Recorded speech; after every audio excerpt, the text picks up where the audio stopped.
કેન્દ્રીય પશુપાલન મંત્રી અને કૃષિ વ્યવસાયની રગરગની જાણકાર પુરુષોત્તમ રૂપાલાએ ખેડૂતોની આર્થિક સદ્ધરતા માટે જે કહ્યું તે જો તમે નહીં સાંભળો અને જો તમારી આવતી દિવાળી સુધારવી હોય તો સાંભળો રૂપાલાજીની દિવ્ય દ્રષ્ટિએ કૃષિ દર્શન. ભૂપેન્દ્રભાઈ પટેલ નો હું આભાર માનું છું કે આવા વર્ષના સફરમાં દિવસે રાજ્યના પશુપાલકોને મોજ કરાવવા માટે આપણે આવો સુંદર કાર્યક્રમનું આયોજન કર્યું. મને સાક્ષી બનાવ્યો એ માટે પણ આપનો આભારી છું. રાજ્યના પશુપાલન અને કૃષિ મંત્રી ભાઈ શ્રી રાઘવજીભાઈ પટેલ, અધિક મુખ્ય સચિવ શ્રી રાકેશજી,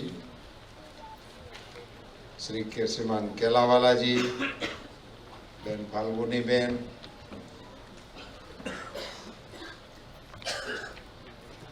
શ્રી જસવંત પ્રજાપતિજી, સામે બિરાજમાન સૌ મહાનુભાવો, વાલા પશુપાલક ભાઈઓ અને બહેનો, પશુપાલન વિભાગ ગુજરાત સરકારને મારે દેશના પશુપાલન વિભાગના મંત્રી તરીકે અધિકારપૂર્વક અભિનંદન આપવા છે આ કાર્યક્રમની રચના કરવા.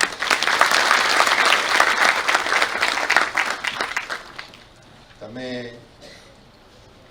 મકાનો બનાવ્યા પશુપાલન વિભાગને લગતા, એનું લોકાર્પણ કરાવ્યું.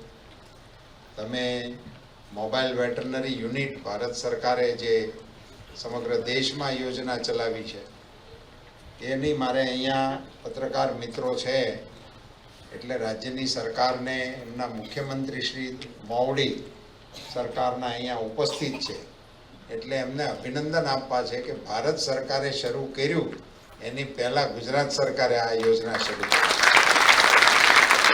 મને એમ કહેવામાં જરાય સંકોચ નથી કે ગુજરાત મોડેલનો ઉપયોગ ભારત સરકારે કર્યો છે.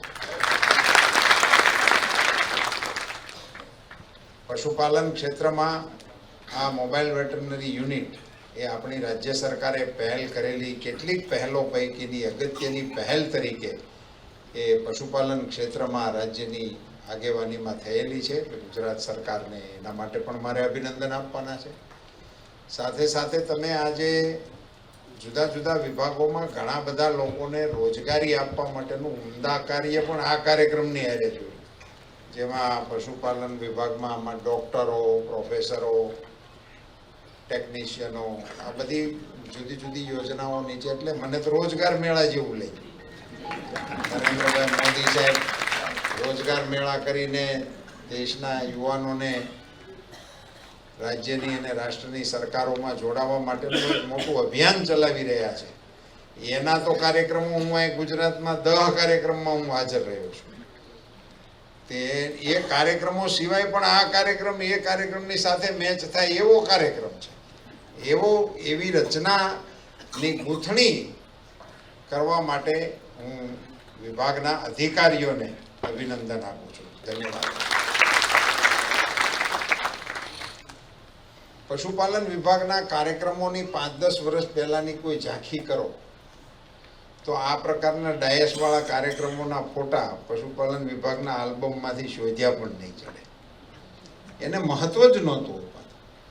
હવે જ્યારે આ વિભાગને ગુજરાતના મુખ્યમંત્રી શ્રી સ્વયં, પશુપાલન વિભાગના કેબિનેટ મંત્રી શ્રી સ્વયં, વિભાગના સચિવ શ્રી સ્વયં પૂરી ટીમ સાથે કાર્યક્રમોની અંદર રસ લે, પશુપાલકોને નોતરે અને એમને પ્રોત્સાહન મળે એ પ્રકારના કાર્યક્રમોની રચના એ ગુજરાત સરકારનું પશુપાલન ક્ષેત્ર તરફનું કેવું વલણ છે એની સાબિતી આપતો આ કાર્યક્રમ.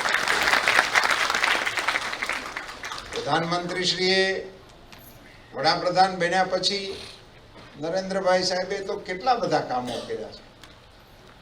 દુનિયામાં છાકો પાડી દીધો. G20માં એની આંખો પોળી કરી દીધી. એને સમજાણું નહીં કે આપણે ક્યાં આવ્યા છે. એટલે એ સાહેબના અસંખ્ય કામો, અસંખ્ય નિર્ણયો જેની ભારતભરમાં ચર્ચા છે, વિશ્વભરમાં ચર્ચા છે, એના અસંખ્ય ઉદાહરણો છે. હું અહીંયા શરૂ કરું તો આપણને ખબર ન રહે આપણે ક્યાં કાર્યક્રમમાં આવ્યા છે. એટલી બધી કામગીરી મોદીજીના નેતૃત્વમાં ભારતમાં થઈ છે અને એ આપણે કહીએ છીએ એવું નથી. વિશ્વના લોકો બોલે છે, વિશ્વનું મીડિયા બોલે છે. સાહેબ, હમણાં ઇન્ટરનેશનલ મોનિટરિંગ ફંડ IMF જે આખી દુનિયાની આવું બધું નાણાતંત્રના અહેવાલો લખે છાપે ને એનું વિશ્લેષણ કરે ને મોનિટરિંગ કરે ને એણે હમણાં અહેવાલ બહાર પાડ્યો. એમાં લખ્યું છે કે દુનિયાનો એવરેજ ગ્રોથ અત્યારે 3.5% છે, ભારતનો ગ્રોથ 6.5%. દુનિયાના ગ્રોથથી એવરેજ ગ્રોથથી ડબલ ગ્રોથ ભારત સરકારનો અત્યારે ચાલી રહ્યો છે. અને એ પણ આ કોરોના, આ લંપી, યુક્રેન એવા કટોકટીના સમયમાં છે. આ યુક્રેનને એ બધી બાબતો નાની નથી. કેટલાય દેશોની ઇકોનોમી બદલી ગઈ છે ને કેવડા કેવડા પરિવર્તનો આવ્યા. રશિયન યુક્રેનના યુદ્ધ પહેલા ચાઇના યુરિયાનું મેન્યુફેક્ચરર હતું. આપણે એને ત્યાંથી ઇમ્પોર્ટ કરતા હતા. સાહેબ, આ યુદ્ધ પછી ચાઇના એક્સપોર્ટરમાંથી ઈ ઇમ્પોર્ટર થઈ ગયું. આવડી મોટી તોપોમાં આવડા મોટા ફેરફારો થાય તો નાના મોટા દેશના અર્થતંત્રનો ટપો લાગે ને. એવી સ્થિતિની અંદર આપણે 6.5 ના વિકાસ દરને નરેન્દ્રભાઈ મોદી સાહેબના નેતૃત્વમાં અકબંધ રાખ્યા.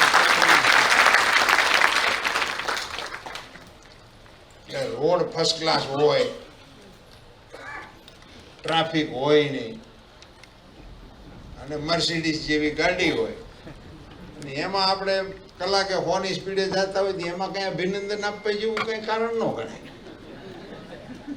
પણ વીજળી હળાવા મારતી હોય, તારો એકેય દેખાતો ન હોય અને 20 ફૂટના લોટ દરિયામાં ઉછળતા હોય, મોટલા પગનું હોડીનો શર્ટ વાહેલા પાણીમાં આંબી જતો હોય અને ક્યાંય નજર નાખી ન પડતી હોય, એનો માલમ એ શર્ટને પકડીને કિનારે લઈ આવે તો એને અભિનંદન આપે.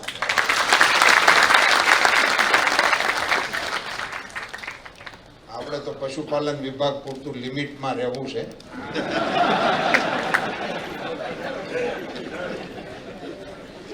અહીંયા પશુપાલકો માટે એમ્બ્યુલન્સની સેવાઓ ગુજરાત સરકાર પશુપાલકોના દ્વારે પહોંચાડી રહી છે. સાહેબ, અમે અહીંયા આટલી બધી બહેનો પશુપાલનના કાર્યક્રમમાં હાજર છે, એને પણ મારે અભિનંદન આપવા છે. એટલા માટે સાહેબ કે હાસુકનું કામ તો બેનું જ કરે છે, ભાઈઓ તો ઓર્ડર જ કરે છે. એની પાછા માવડ છે મારી પાસે. કામ બધું અમારી માતાઓ જ કરે છે. એટલે એ પશુપાલન ક્ષેત્ર પાછું ખાસ કરીને ખેતીમાંય અમારે અડધોઅડધ કામ બહેનું પાસે કરાવવાનું, પણ પશુપાલનનું તો 100% કામ બહેનો જ કરે. એનું ચાર પાણીથી લઈને એને એનું દોવાનું, વલોવાનું, વેચવા જવાનું, એ બધા કામો બહેનો જ કરે છે. પણ એ ન્યા કરતા હતા, એ ન્યાથી આ જાય ગાંધીનગરના કાર્યક્રમમાં આવ્યા છે, એટલા માટે એમને બધાને પણ મારે. આપણું તો સાહેબ હવાર જ પશુપાલન ક્ષેત્રમાંથી પડતું હતું. જાગને જાદવા, કૃષ્ણગો, વાળિયા, તુજ વિના ધ્યાનમાં કોણ જાશે, આ પ્રભાતિયાથી આપણું હવાર પડતું. ત્યારથી આ દેશની અંદર આ પરંપરા હતી કે ધ્યાન છે એ જ આપણને હાંસવશે, બીજું કોઈ હાંસવવા વાળું છે જ નહીં. શ્રી કૃષ્ણએ પશુપાલનનો, ગોપાલનનો રસ્તો આપણને બતાવ્યો છે ને એના ઉપર દેશની ગો આધારિત કૃષિ, ગો આધારિત અર્થતંત્ર એ ત્યારથી હાલતું હતું. ત્યારથી આપણા ગીતોમાં હાલતું હતું. કાનો દાણ માગે, ધુતારો દાણ માગે, અમે મૈયારા રે, કંસ રાજાના અમે ન દઈએ દાણ, ઓ ગોકુળમાં. તે દિવસે દાણના જીએસટી ના પ્રશ્નો હતા. ત્યારથી આવ્યું. આવે હમણાંનું આ નવું છે જ નહીં. આના બધા મૂળ આપણા ભાગવતમાં જ છે.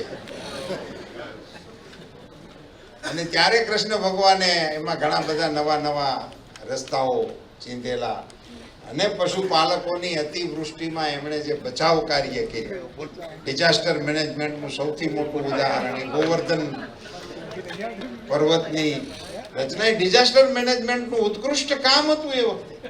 અફાટ વરસાદની વચ્ચે પર્વતને ઊંચકીને એની નીચે ગોપાલકોનું સૌનું સંરક્ષણ કર્યું. એ તો 14 લોકનો નાથ હતો.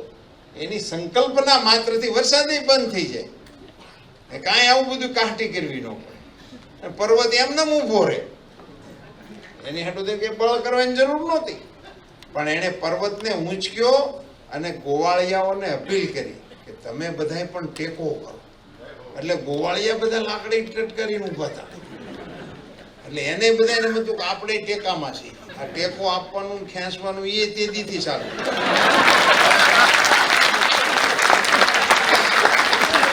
મધર ઓફ ડેમોક્રેસી સાહેબ કહે છે ને, મધર ઓફ ડેમોક્રેસી. અમારું ભારત છે લોકશાહીની માં છે. ત્યાં મૂળિયા છે આપણા ટેકો આપવાના. ગોપાલકોએ ટેકો તે દિવસે આપ્યો હતો, હજી આપે છે.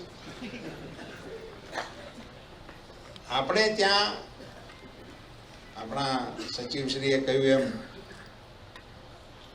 ઘઉં, ચોખા અને મકાઈ એ ત્રણેયના પાકના ઉત્પાદનનો સરવાળો કરો તો દૂધના ઉત્પાદનથી ઓછો છે. 10 લાખ કરોડ રૂપિયાનો કારોબાર ખાલી દૂધનો છે.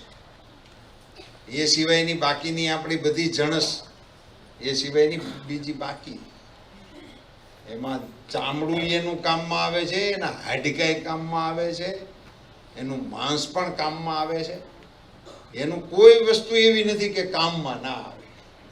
અને અન્ય પ્રાણીઓની પણ ઘણી બધી જણસો હવે પશુપાલન ક્ષેત્રમાંથી આગવી ઊભી થાય છે. આપણે ત્યાં ઊંટડીના દૂધની પણ હવે ડેરીની અંદર એને સમાવેશ કરવાનું કામ પણ ગુજરાત સરકારે કર્યું છે. સૌથી પહેલું એટલે એમાં પણ તમને હમણાં બકરીના દૂધની ડિમાન્ડ આવી ગઈ છે. બોલો, અહીંથી આવી ગયા, મારી પાસે બકરીના પશુપાલકો આવી ગયા છે અને એને મારી પાસે મીટિંગ માંગી છે કે અમૂલ વાળાની હારે બેહાડો અને આ ગાયનું ખરીદે છે એમ બકરીનું ખરીદે, એમાં શું વાંધો છે. અને એ હું તમને કહું, અત્યારે બધાને જે લાગતું હોય, પણ બકરીનું દૂધ હારામાં હારા ભાવે, કદાચ આ જનરલ દૂધ કરતા મોંઘા ભાવે ખપે તો કોઈ આશ્ચર્ય ન પામતા. કારણ કે એમાં મેડિકલ વેલ્યુ બહુ છે. આપણે લોકો કેટલીક આપણી પ્રોડક્ટનો પરિચય નથી કરાયો. અત્યારે ગધેડીનું દૂધ 1350 રૂપિયા લીટર ખપે છે. હાઈએસ્ટ મોંઘું, સૌથી મોંઘું દૂધ અત્યારે ગધેડીનું છે, સૌથી મોંઘું. 1350 એનો માર્કેટ અત્યારે દિલ્હીમાં. એક બેન એને માટેની પ્રોડક્ટો બનાવે. મેં એને પૂછ્યું, બેન આટલું બધું મોંઘું છે, તમે કરો છો શું? એક સ્ટોલ હતો એમનો, તે મુલાકાત લેતો તો હું એમાંથી જઈ શક્યો. મેં બધું પૂછ્યું એટલે ખબર પડી કે આમાંથી આ બધા મોઢે સોપડે શું કે ફાવ્યું ડોમેસ્ટિક સૌંદર્ય પ્રસાધનો, હજી એનું અસલી નામ નથી આવતું, કોસ્મેટિક, એ એમાંથી બને. અને એ હવે તમે જુઓ, આપણને બધાને કેવું લાગે, પણ એ છે કેટલું એકદમ સફેદ છે.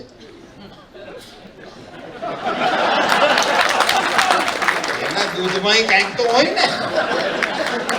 હવે એ આ બધી પ્રોડક્ટો ઉપર જો આપણે કોન્સન્ટ્રેટ કરીએ અને ઊંટડીના દૂધની અંદર જે ડાયાબિટીક્સ માટેની એમાં પેલી મળી છે અને એનું જે પ્રકારે માર્કેટિંગ થઈ રહ્યું છે, એમાં આ દૂધની અંદર, બકરીના દૂધની અંદર પણ ઘણા અમૂલ્ય ઔષધીય ગુણો ભરેલા પડ્યા છે.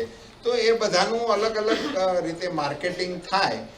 તો આ આપણે પશુપાલન ક્ષેત્ર એવું છે મિત્રો કે એક તો એ પોતાના ઘરનું સ્વાસ્થ્ય સુધારે છે. જો આ ધંધો કરો એટલે ઘરના ઘી દૂધ તો ખરા, એનો બહુ મોટો ફાયદો હતો. આ અત્યારે જે માસ ન્યુટ્રિશનની સમસ્યાનો આપણે સામનો કરવો પડે છે, અને મેં અભ્યાસ કર્યો તો મને ખબર પડી કે આ અભાવવાળા કુટુંબો માટેની સમસ્યા નથી હો. એ આપણને એમ હોય કે આ જેને ઘરમાં ખાવાનું નહીં હોય એના છોકરા માલ ન્યુટ્રિશન વાળા થાય છે, એવું નથી. ખાધે પીધે સુખી ઘરમાં છોકરા માલ ન્યુટ્રિશન વાળા છે, કારણ કે બધી સિસ્ટમો ઊંધી થઈ ગઈ છે. લાઈફસ્ટાઈલ એને માટે જવાબદાર છે, ખાનપાનની અંદર આવેલા બદલાવો એને માટે જરૂર છે, ઉછેરની પદ્ધતિઓ એને માટે એને માટે જવાબદાર છે. તો એ બધાની અંદર ઘરના દુજાણા નથી, એ એક મોટો પ્રશ્ન છે. જેના ઘરમાં પોતાનું દુજાણું ના હોય એના છોકરાને ઘી દૂધ મળે ક્યાંથી? કોથળી એક લઈ આવે, એમાં ઓલો આખો દી બેઠો બેઠો ડેલી ખાનામાંથી ઘીરમાં હમાસર દીધા રાખે, 2 ગરમ કોફી ને 1 મોળી ને 1 ગળી. હવે એવું કર્યા રાખે, હવે એક કોથળીમાં સા પાયા રાખે છોકરાને પાય, એમાંથી કઈ છોકરા કોઈ દી સોળીને બુકડો ભરે એવું કઈ થાય? એમાંથી કોઈ દી વળે જ નહીં. તો છોકરા મજબૂત ક્યારે થાય કે એની માં બોગરું લઈને પાસે બેહે અને 2 વખત એને તાહાળી ભરીને દૂધ ખવડાવે તો એ જુવાનડા આવડતા. એ અડધી કાચી ઊંઘે ઊભો થયો હોય તો એની આંખ્યું લાલ થાય, પણ એને આ ખાધું હોય તો થાય, નહીતર કાંઈ થાય નહીં.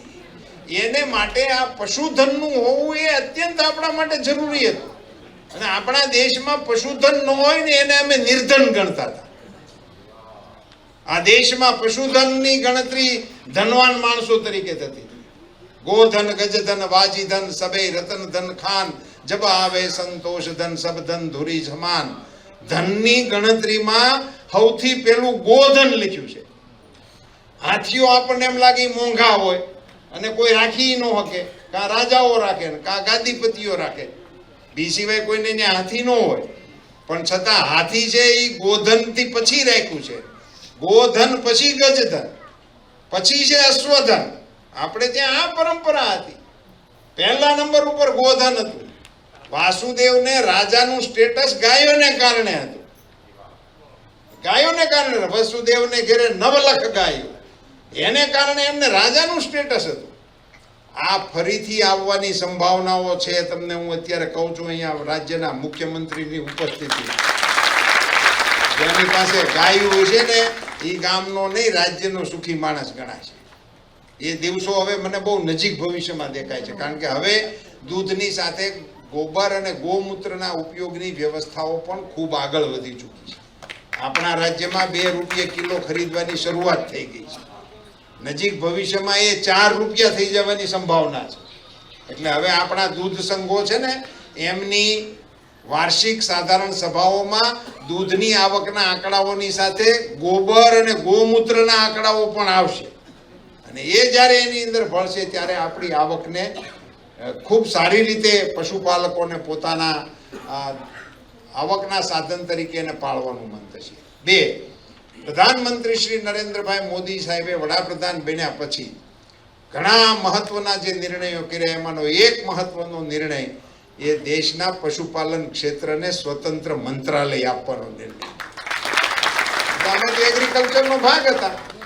હું જ એગ્રીકલ્ચરમાં MOS હતો 14માં, ત્યારે આ બધું એગ્રીકલ્ચરના ભાગમાં હતું. અને એગ્રીકલ્ચરને કારણે આ સેક્ટરની ઉપર પૂરતું ધ્યાન આપણે આપી શકતા નહોતા. એની ઉપર ફોકસ કરવા માટે પ્રધાનમંત્રીશ્રીએ આ વિભાગને સ્વતંત્ર મંત્રાલયનો દરજ્જો આપ્યો. સાથીઓ, આજે અહીંયા 1962 ને આપણી એમ્બ્યુલન્સ શરૂ થઈ. પ્રધાનમંત્રીશ્રી આપણા રાજ્યના મુખ્યમંત્રીશ્રી હતા ત્યારે 108 આવી હતી, અને એ નીકળતી તો લોકો ઊભા થઈને જોવા નીકળતા. મોદી ગાડી નીકળી, 108 ડાયલ કરો ગાડી આવે. આપણે એવું સાંભળ્યું નહોતું. હું એ વખતે સરકારમાં ઘણી વખત રહી ચૂક્યો હતો, પણ આપણને એવી કોઈ કલ્પના નહોતી કે 108 આમ ડાયલ કરી ગાડી આવે. આપણે તો કોઈ પણ ડાયલ કરી લુઘરાણી વાળો સામે આવે. હું તને જ ગોતતો હતો, ગમે ને નંબર ડાયલ કરો. આપણે લગભગ મોટા ભાગે બાકી જ હોય બધું. અમારે તો 108 ક્યાંકથી સાહેબ ગોતી આવ્યા કે 108 ડાયલ કરો તો દેવદૂત જેવી ગાડી તમારી સામે આવીને ઊભી રહે અને માણસને મૃત્યુના મુખમાંથી બચાવી લેવાની અણમોલ કામગીરી 108 દ્વારા આપણા રાજ્યમાં પ્રારંભ થઈ. એના બહુ વખાણ મેં રાજ્યની બહાર જઈને કર્યા હતા, આપણા ગુજરાત સરકારના. પણ એક આંકડો જે મારા ધ્યાનમાં એક વખત સભામાં ભૂપેન્દ્રભાઈ આવ્યો, પહેલા મારા ધ્યાનમાં ત્યાં સુધી એવું હતું, એ સભા પહેલા સુધી, કે આ 108 છે તો એક્સિડન્ટમાં જ જાજી વપરાતી છે. અને આપણે બનાવી હતી ત્યારે આપણી કલ્પના એ જ હતી કે રોડ ઉપર તણગામને તરભેટે સીમમાં ક્યાંક લોકોને અજા કજા થાય તો પહોંચાડવા માટે, નહીંતર મોટે ભાગે શું થતું, વાહન જ ન મળતા. અને એને કારણે અમારે અમરેલીથી તો મોટા ભાગે ધંધુકા સુધી જ આવતા. અમદાવાદ રવાના કર્યા હોય ને ધંધુકા આ પોગે ત્યાં ઠરી જાય, વળી ત્યાંથી પાછા વળે કે અમે પાછા વળીએ છીએ, હવે હા નથી દેખાતું. મોટા ભાગે આ સમાચાર આવતા, એમ પોગતાનું થતું નહોતું, ગાડીમાં કાંઈ હોય નહીં. બધી 75 જાતની રામાયણ હતી, 108 આવી નહોતી ત્યાં સુધીની તો અદભુત કથાઓ હું તો ઘણી વખત સભામાં બોલેલો છું. અમારો અમરેલીનો કિસ્સો, એમ્બ્યુલન્સ કરી હું દર્દીને લઈને ગયેલો છે. તે મેં કીધું ડૉક્ટરો અમારે ત્યાં અમરેલીમાં એ વખતે એટલું સરસ ચલણ હતું સાહેબ, અમે દર્દીને લઈને જઈએ ને એટલે એ દર્દીની અમારી સામું જોઈને એમ કે અમદાવાદ ભેળો કરો. ડોક્ટર કાને ચડાવીને જોયા વગેરે, એટલા એક્સપર્ટ ડોક્ટર એમ ના મજી અમારી સામું જોયો, ઘડી દર્દી સામું જો પછી કાને અમદાવાદ ભેળો કરો. અમે એમ કઈ આ લઈ જઈએ, અમદાવાદ લઈ જઈએ, એમ્બ્યુલન્સ છે તો આ છે ને આપણે લઈ જાઓ. મેં જઈને એમ્બ્યુલન્સ પાસે જઈને કીધું પહેલાં અમારે દર્દીને લઈ જાઓ છો. તો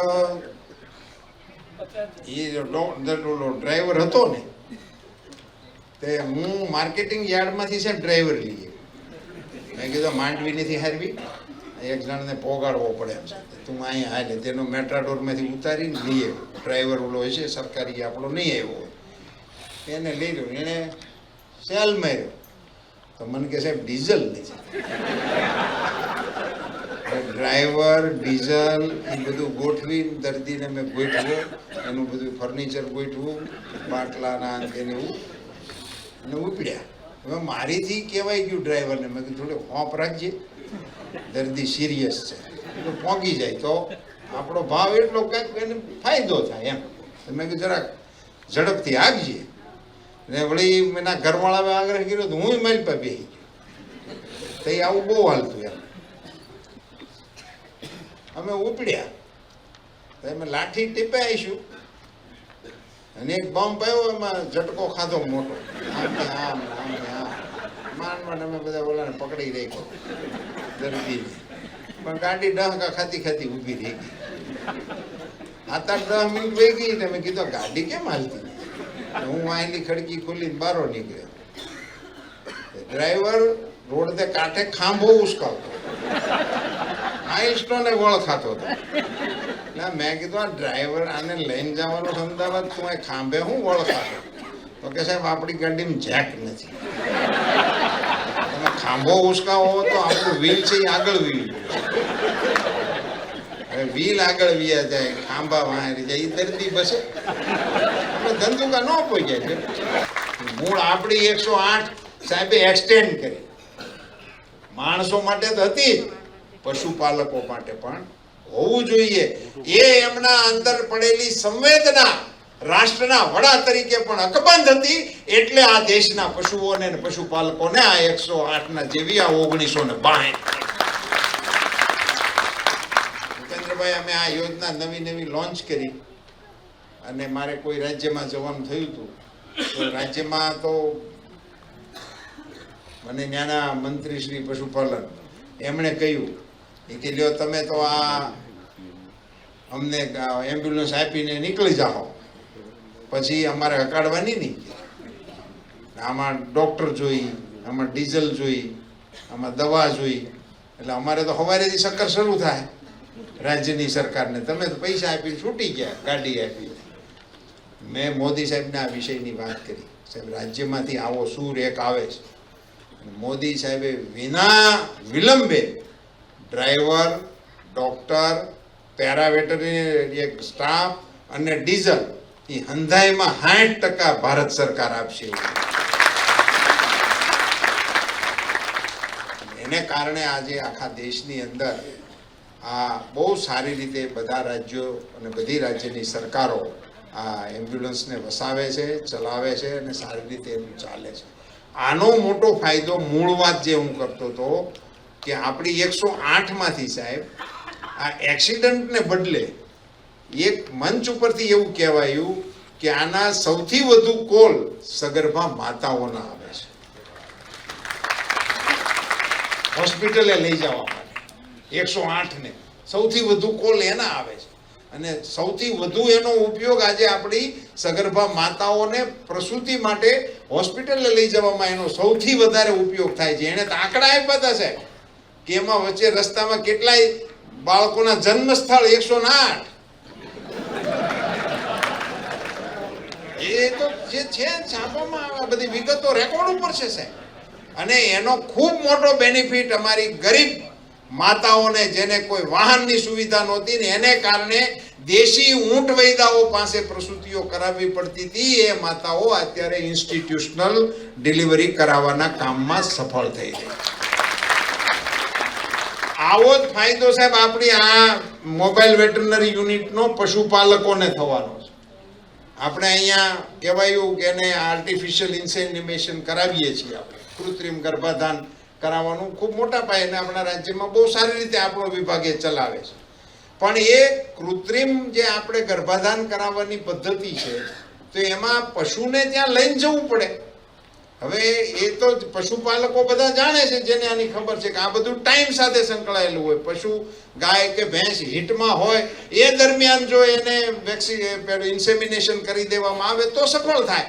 એ ટાઈમ પીરિયડ વિયો જાય તો એ ફેલ થાય અને એને કારણે કૃત્રિમ ગર્ભાધાનનો રેશિયો જે છે એની અંદર ઘણો ઓછો સફળતાનો રેશિયો આપણને મળે છે. આજે અત્યારે આપણી પાસે હજી એ એક ચેલેન્જ છે એમ આપણે કહી શકીએ. આ એમ્બ્યુલન્સોનું ચલણ વધશે એટલે ઈ કાર્યક્રમને વેગ મળશે. હવે કોઈ પશુપાલકને કૃત્રિમ ગર્ભાધાન કરાવવું છે તો એ આ ફોન 1962 કરશે એટલે આ ગાડી જઈ અને તરત જ એને ઇન્સેમિનેશન કરી દેશે. એટલે આપણી જે બ્રીડિંગ સુધારણાનો જે કાર્યક્રમ છે બીજો જે આપણો કાર્યક્રમ છે એને બહુ મોટું બળ મળવાનું છે. પશુપાલકોને આપણી ટેકનોલોજીનો ફાયદો એમના ઘરના દરવાજા આગળ પહોંચાડવા માટેનો નરેન્દ્રભાઈ મોદીનો જે પ્રયાસ છે એમાંનો આ એક ઉત્તમ પ્રયાસ એ આપણા પશુપાલકો માટે અને પશુધન માટેનો થયો છે. પશુપાલકો માટે નરેન્દ્રભાઈ મોદી સાહેબે કિસાન ક્રેડિટ કાર્ડ અપાયું. આપણે કિસાન ક્રેડિટ કાર્ડ શબ્દ આવતો એટલે ખેડૂતો માટે જે આવતો હતો અને ખેડૂતોની જેમ જ પશુપાલકોને પણ કિસાન ક્રેડિટ કાર્ડ આપવા માટેનો નિર્ણય નરેન્દ્રભાઈ મોદીજીએ કર્યો. અને આપ બધા જાણો છો 7% એ બેંક આપે છે, ખેડૂતોને આપે છે અને હવે પશુપાલકોને પણ આપવાના છે. તો ખેડૂતોને 7% એ મળે પછી 3% જો સમયસર ભરી દે તો ભારત સરકાર ભરે, પણ ગુજરાત સરકાર 4% ભરી દે છે. એટલે ખેડૂતોને 0% થી મળે છે. પ્રધાનમંત્રી શ્રીએ કિસાન ક્રેડિટ કાર્ડ પશુપાલકોને આપવા માટેનો એ જ ધોરણે નિર્ણય કર્યો ત્યારે 3% ભારત સરકાર ચૂકવી દેશે. મારે અહીંયા ગુજરાતના મુખ્યમંત્રી શ્રી તરીકે ભૂપેન્દ્રભાઈને અને રાઘવજીભાઈને બેયને મારે અભિનંદન આપવા છે કે એમણે પશુપાલકો માટેના 4% પણ રાજ્ય સરકાર ચૂકવી દેશે એવો નિર્ણય કર્યો. અને આજની તારીખે આવા નિર્ણય કરનારી ગુજરાતની એકમાત્ર સરકાર છે ભૂપેન્દ્ર પટેલની સરકાર. દેશને આ દિશા આપી શકે છે એ પ્રકારનો નિર્ણય કરીને પશુપાલકોને પણ 0% થી આ ધિરાણ મળી શકે. અમે એને માટેનો ડ્રાઈવ ચલાવીએ છીએ. હજી બેંકોને થોડીક એમાં મજા નથી આવતી એવા વાવડ મારી પાસે છે. એટલે હું પશુપાલકોને બધાને આગ્રહ કરું છું કે તમે બધા જ બેંકની અંદર પોતાના ખાતા ન હોય તો ખોલાવી નાખો અને કેસીસી લેવા માટેનો આગ્રહ રાખજો. અને ના મંજૂર થાય એના બધા આંકડાઓ ભેગા કરીને અમારી પાસે પોગાડજો તો તમારા વતી હું પછી બેંકવાળાની હારે નાનું મોટું કાંટી કરાવવા લાગે. એને આપણે બધાને અપાવવાની છે. જેમ કિસાનોને બધાને મળે છે એમ પશુપાલકોને પણ 1,60,000 સુધીની આ રકમ વિધાઉટ કોલેટરલ સિક્યુરિટી કોઈ પણ જાતની ગીરવો મૂકવાની ચીજ સિવાય આપવાના છે આ પૈસા. એટલે એનો સદુપયોગ કરજો. પાછા એ લઈ અને એનું બીજી સ્કીમોમાં નો રોકાણ કરતા. 0% એ તમને મળવાના છે, પણ એ તમે પશુમાં રોકાણ કરજો. સારી ઓલાદના પશુઓ વસાવવા માટે, એની સારી માવજત કરવા માટે. અને હવે થોડુંક સુધારો કરો. પશુપાલકોને મારો આગ્રહ છે, આપણને જે પશુપાલકોને આવક નથી દેખાતી એના મૂળમાં 2-3 કારણો છે. એક, આપણે પશુના આહાર અંગે વિચારતા જ નથી. હજી તો મોટા ભાગના તો એવા હોય છે કે પછી એને છોડી મૂકે, એટલે એની સેલ્ફ સફિશિયન્ટ એમ બુફે કરીને પાછું આવી જવાનું. એવા જ કઈ હાલતા છે. દૂધ વેચવા તમારે જવું અને એને બુફે કરી આવવાનું ભાઈ. આવી બધી સ્કીમો ના હાલે ભાઈ. તમને કોઈ કહે નહીં, પછી આપણે એમ કે ફલાણા ભાઈ ની ભેંસ છે એ તો 20 લીટર કરે અને આપણે આમાં 2.5 લીટરે છે, પણ એને ત્યાં કોઈ દી પૂછ્યું એને કઈ ખાવા પીવામાં શું છે? હવે તો એની અંદર એટલા સરસ સંશોધનો થઈ ગયા છે કે દૂધ દેતા પશુ હોય તો એને કેવો ખોરાક આપવો, વહુકી ગયેલા હોય તો એને કેવો ખોરાક આપવો, બાળ પશુ હોય તો એને કેવો ખોરાક આપવો, એને કેટલા ધવરાવવા, એને કેવું ખવડાવવું, એની પ્રત્યે તમારે કાળજી લેવી પડે. અને તો એ પશુ તમને હરખી સારી ઓલાદના પશુ. આપણે શું કરીએ, ખાડું રાખે ગામને હેરાન કરવા, છૂટું મૂકે આખા ગામને હેરાન. અને મહેમાન આવે એટલે શાનું દૂધ વેચાતું લેવા નીકળે. એવા હાલતા છે. તમે ખાડા રાખો ને એમાં દૂધનું એકેય ના હોય. તમે ઉચ્ચ ઓલાદના અને સારી ઓલાદના જાનવરો રાખવાનું શરૂ કરો. સાહેબ, પશુપાલકોનો આ દેશમાં કેવો જમાનો હતો. મને સાંભળે છે કે હારા ગોટલા ભાળીને દીકરીઓ દઈ દેતા હતા અમારા સમાજમાં, કે આને ઘેરે આવા સરસ ગોટલા હતા, પછી કઈ જોવાનું ન હોય એને અહીંયા દીકરી દેવાય. દીકરીઓને ધામેણી ગાયોને ભેહું આપવાનો રિવાજ આપણા સમાજમાં. સાહેબ, ધામેણી ગાય કે ભેંસ નીકળી હોય ગામમાં અને ગામના ગલઢેરા હોય ત્યાં સોરે સોપાટ કરવા બેઠા હોય, એ સામે પેલી વાત કરતા કે ફલાણા ભાઈની વહુ છે, એને આ ગાય એના માવતરેથી ધામેણી આવી છે. માવતરની શાખ હાહરિયામાં વધારવાનું કામ પશુપાલન ક્ષેત્ર દ્વારા અને આપણા આ પશુપાલન ક્ષેત્ર થકી થતું. એની વેલ્યુ હતી સમાજમાં. હવે એને બદલે તમે અત્યારે અમારી સોડી વાહિદું નહીં, તમારી સોડી દોવા નહીં, તમારી સોડી નહીં દોવા જાય તેના છોકરા દૂધ વિના ના રહે. ઘોડિયામાં હુતા હુતા રોતા છે, રિંગટોન જેવા રોહે. ભેંકડો નો તાણી શકે. ભેંકડો તાણતા છોકરા રોતે કર્યા ખબર પડે, ઓલાને મોકલે કોઈ તારો રોવે છે. હાલ ન્યુટ્રિશનની ક્યાં જગ્યા હતી? આ બધું ફરીથી પ્રસ્થાપિત થવાનું છે, થવા જઈ રહ્યું છે. નવી ટેકનોલોજી પ્રમાણે નવા સમયમાં નવું પશુપાલન. અહીંયા એક બેન ડોક્ટર પરિવારમાંથી છે અને એને પશુધનનો શ્રેષ્ઠ એવોર્ડ મળ્યો ગુજરાત સરકારને. આ દિશા છે, આ દિશા છે. એ દિશામાં કામ કરવું પડે. નવી ટેકનોલોજી સાથે તમે આજે ભારત સરકારની યોજના છે બ્રીડિંગ ફાર્મ બનાવવાની, અપગ્રેડેશન કરવાની, એને મદદ કરવાની. દેશને આની જરૂર છે. અહીંયા અમદાવાદની અંદર 250 રૂપિયા લીટર દૂધ ગાયનું વેચાય છે અમદાવાદની અંદર. અહીંયા હું જ્યાંથી ભાષણ કરું ત્યાંથી ગોપાલ સુતરિયા 250 રૂપિયા લીટર છે. 4000 રૂપિયા કિલો ઘી. અને એ 4000 રૂપિયા તમે રોકડા આપો, તમને ઘી નો આપે, ટોકન આપે. આ માર્કેટ છે. મારે આજે અહીંયા મીડિયાની સામે કેવું છે, મને મહિનાથી પહેલા ખબર પડી કે ગીર ગાયનું ઇન્ટરનેશનલ એસોસિએશન છે. ઇન્ટરનેશનલ એસોસિએશન છે. મને મહિનાથી પહેલા ખબર પડી. હું અહીંયા કૃષિ મંત્રી અહીંયા રહી શક્યો છું, ત્યાં રહ્યો, ત્યાં સુધી મને વાવડ નહોતા. હું બ્રાઝિલ જઈ આવ્યો હતો તોય મને વાવડ નહોતા. ઇન્ટરનેશનલ એસોસિએશન છે. 50 કરતા વધુ દેશોમાં કોઈ પ્રાણીનું એસોસિએશન હોય એવી આપણી ગીર ગાય છે. અને આશ્ચર્યના આઘાતની વાત એ છે, એમાં તાળી પાડતા નહીં, કોઈને કહેતા નહીં. ભારત એનું સભ્ય નથી. હવે પાડજો તાળી, સભ્ય બનાવી દીધું. આવતી ઇન્ટરનેશનલ મિટિંગ ભારત યજમાન બનીને અહીંયા બોલાવીશું. રાહુલ પ્રદીપસિંહજી, એમણે ગાયોનું આ બ્રાઝિલનું જે બધું છે ને અત્યારે એના મૂળમાં એ પ્રદીપસિંહજી હતા. અત્યારે એમની ગેરહાજરી છે. એમની પાસે 120 જેટલા પશુઓ હતા. એમાં મોટી ઉંમરનાય ખરા અને વાછડાય ખરા, કુલ મળીને 120. આ 120 ગાયો નાની મોટી બધી ભેગી થઈ અને 14 કરોડની અંદર પોરબંદરના એક ખેડૂતે લીધી. પોરબંદરના એક ખેડૂત, એ ખેડૂત છે, સત્તાવાર રીતે ખેડૂત.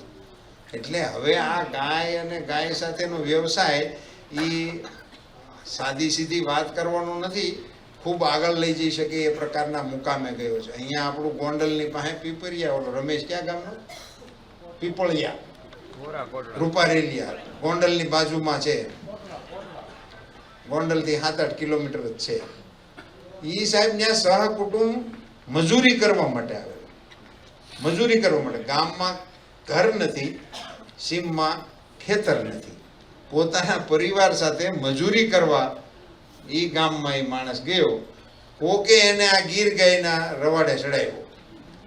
એને ગીર ગાય 1-2 એને ઊંચીના પૈસા લઈને ખેડૂતની અરે ભાગમાં રાખીને એમ કરીને ત્યાં એ દાડિયું કરતા કરતા 2-3 ગાયું પાળે, એમાંથી વાસળિયું થઈને એમ હરખું હાલ્યું. આજે એની પાસે 2 કર્મચારી 1-1 લાખના પગાર વાળા છે. રમેશ 2 કર્મચારી રાખે છે. એક તો કંપની ઓલો સેક્રેટરી ભણેલો, 1 લાખ રૂપિયાનો પગાર આપે છે.